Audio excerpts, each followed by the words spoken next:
This is going to be an animated book review of the 80-20 principle by Richard Koch, but I'm also going to discuss another concept. Now, the 80-20 principle basically says that the majority of the effects come from the minority of the causes, which is saying that 80% of the output is caused by 20% of the input. I'll give a few examples. 20% of the carpet only gets 80% of the wear. 80% of the profit that is made comes from 20% of the customers. 80% of the complaints is given by 20% of the customers. 80% of the work that is done by 20% of the team. 80% of the customers only use 20% of the software features. 80% of the world's wealth is held by the top 20% of people. And it works the other way around too. 20% of clothes are worn 80% of the time. 20% of the tools that you have are used for 80% of your tasks. 20% of the beer drinkers drink 80% of all the beer in the world.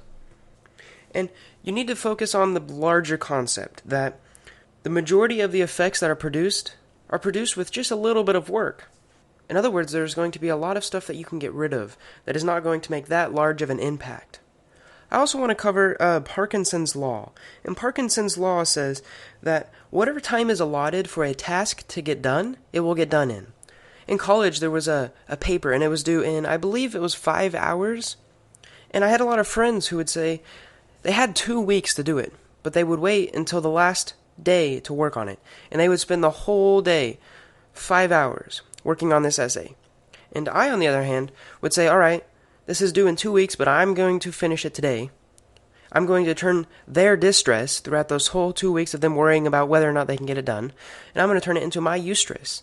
And I really like the idea of, hey, I just got this paper done, and I have a week and a half to do whatever I want.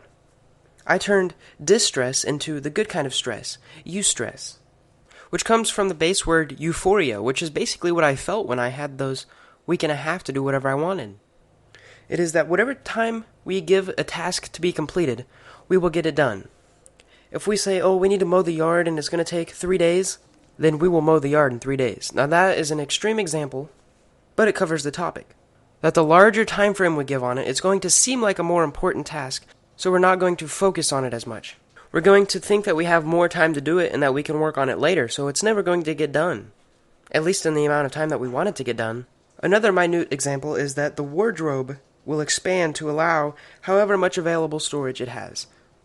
Which is basically saying, if you need to put more clothes in, you're going to find a way to put more clothes in. Just like with the writing a paper example. If you need to write this paper in 5 hours, you are going to find a way to write that paper in 5 hours. It might not be 100% paper, but you will find a way to get it written. And we can apply this to our life. By, let's say that we have a task that needs to be done in an hour. We can say, hey, I'm going to try to do it in 20 minutes. And someone went so far as to say, you need to set goals for your year in January, and then by March, you should be done with those goals. You should try to get done with those goals by March. And it's called the 3-month year is what I believe it's called. And it pushes you really hard to try to get these goals done as soon as possible, as opposed to waiting till last minute. Anyways, I hope I've explained these concepts well enough that you can use them to improve your life. I hope you enjoyed watching this video. If you want more like this, subscribe. Thanks for watching.